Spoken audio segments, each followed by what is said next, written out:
নিশুতি রাতে ডাইনি আর শাকচুন্নি ফুচকার ঠেলা গাড়ি নিয়ে কাঁচরাপাড়ার ফুচকা গ্রামের দিকে যায়। ফুচকা ফুচকা সুন্দরীর স্পেশাল ফুচকা খেয়ে যাও। 10 টাকায় 10টা ফুচকা, চিকেন ফুচকা, মটন ফুচকা, চাউমিন ফুচকা, রকমারি ফুচকা, যা খাবে সবের দাম এক, মাত্র 10 টাকা। কিন্তু ডাইনি, এত গভীর রাতে কে আমাদের ফুচকা খেতে আসবে? সবাই তো এখন ঘুমিয়ে আছে। ফুচকা গ্রামে ঢুকে ডাইনি ও শাকচুন্নি তাদের ফুচকার গাড়ি নিয়ে এক জায়গায় দাঁড়ায়। তারপর ফুচকা ফুচকা ঝাল ঝাল টক টক ফুচকা খেয়ে যাও। ফুচকা সুন্দরী ডাইনির স্পেশাল ফুচকা। এই কথা বলেই ডাইনি ফুচকাগুলোর দিকে জোরে ফু দেয়। তারপরেই ফুচকা থেকেই এক মন মাতানো সুগন্ধ বেরিয়ে গ্রামের ঘরে ঘরে ঢুকে যায়। তারপর কি সুন্দর ফুচকার গন্ধ! ফুচকা ফুচকা। লোকটি যেন সম্মোহিত হয়ে ঘুমন্ত অবস্থায় ঘর থেকে বেরিয়ে ডাইনির ফুচকার কাছে আসে। ফুচকা ফুচকা ফুচকা। আয় আয়, এই ফুচকা গ্রামের সব পুরুষেরা ফুচকা খাবি আয়। দেখা যায় একে একে সেই গ্রামের সমস্ত ফুচকাওয়ালারা সম্মোহিত হয়ে ডাইনির ফুচকার দোকানের কাছে আসে। তারপর চল শাকচুন্নি, এবার আমাদের আসল কাজটা বাকি। চল চল। এরপর ডাইনি ও শাকচুন্নি তাদের ফুচকার ঠেলা গাড়ি নিয়ে এগোতে থাকে, আর তাদের পিছু পিছু সব ফুচকাওয়ালারা হেঁটে যায়।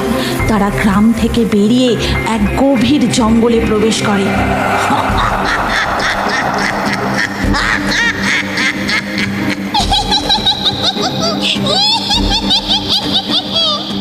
এরপর ধীরে ধীরে সকাল হয়ে যায়।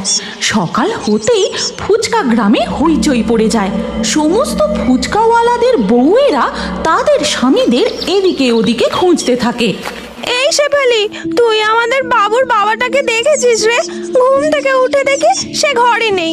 দূর দূর, আমিও তো আমাদের লোকটাকে খুঁজছি। আমিও তো ঘুম থেকে উঠে দেখি পিন্টুর বাবা ঘরে নেই। ফুচকা গ্রামের একটাও ফুচকাওয়ালাকে খুঁজে পাওয়া যায় না। সারা দিন তাদের স্ত্রীরা অনেক খোঁজাখুঁজি করে। হে ভগবান, গ্রামের সব লোকগুলো যে কোথায় চলে গেল কি জানি। এবার কি করে ফুচকা তৈরি হবে, আর ফুচকা বিক্রি বা কি করে হবে? কি রে মিনতি, কিছু খোঁজ পেলি? এবার যে বিকাল গড়িয়ে সন্ধে হয়ে আসতে চললো। দূর দূরান্ত থেকে খদ্দেররা আমাদের গ্রামে ফুচকা খেতে এসে যাবে, কিন্তু কারোরই বরকে যে কেউ খুঁজে পাচ্ছে না। এবার কি হবে? এরপর ধীরে ধীরে সন্ধ্যা নেমে আসে, আর ওদিকে শহর থেকে ট্রেনে করে লোকজন কাঁচরাপাড়া ফুচকা গ্রামে ফুচকা খেতে আসে। তাড়াতাড়ি পা চালাও, আমি আর আমার লোভ সামলাতে পারছি না। ওই তো ফুচকা গ্রাম, আমরা এসে গেছি। কিন্তু এ কি, এই গ্রামে একটাও ফুচকার দোকান বসেনি কেন? হ্যাঁ, তাই তো দেখছি। চলো তো ওই বউটিকে গিয়ে জিজ্ঞাসা করি। এরপর ওই শহুরে দম্পতি একটি বাড়ির সামনে গিয়ে জিজ্ঞাসা করে, আচ্ছা কাকিমা, এটাই কি সেই ফুচকা গ্রাম যেখানে নানান স্বাদের রকমারি ফুচকা পাওয়া যায়? আমরা ভিডিও দেখে সেই শহর থেকে ফুচকা খেতে এসেছি। হ্যাঁ বাবা, তোমরা একদম ঠিক জায়গায় এসেছো। এটাই সেই ফুচকা গ্রাম। কিন্তু সব ফুচকার দোকান বন্ধ কেন? আর বলো না বাবা, আজ সকাল থেকে এই গ্রামের সমস্ত ফুচকাওয়ালা নিখোঁজ। তাই ফুচকাও তৈরি হয়নি, আর বিক্রি করার কোনো লোকও নেই। হে ভগবান, এ আপনি কি বলছেন? সব ফুচকাওয়ালারা গেল কোথায়? তোর বাবা, আমাদের ভাগ্যটাই খারাপ। চলো আমরা বরং বাড়ি ফিরে যাই। ঠিক তখনই জঙ্গলের মধ্যে দেখা যায় ডাইনি ও শাকচুন্নি তাদের ফুচকার গাড়ি নিয়ে ফুচকা বিক্রি করতে বেরিয়েছে। ফুচকা ফুচকা ঝাল ঝাল টক টক ফুচকা খেয়ে যাও। ফুচকা সুন্দরী ডাইনির স্পেশাল ফুচকা। ডাইনি ও শাকচুন্নি ফুচকার গাড়ি নিয়ে ফুচকা গ্রামের বটতলায় এসে দাঁড়ায়। তখন ওই দেখো লাবণ্য, আর দুটি বউ ফুচকা বিক্রি করছে। চলো তো আমরা ওদের কাছে ফুচকা খেয়ে দেখি। ডাইনির জাদুর কারণে তাদের দেখে ভূত বলে বুঝতেই পারে না। এসো এসো, এইদিকে এসো, সুন্দরীর স্পেশাল ফুচকা খেয়ে যাও।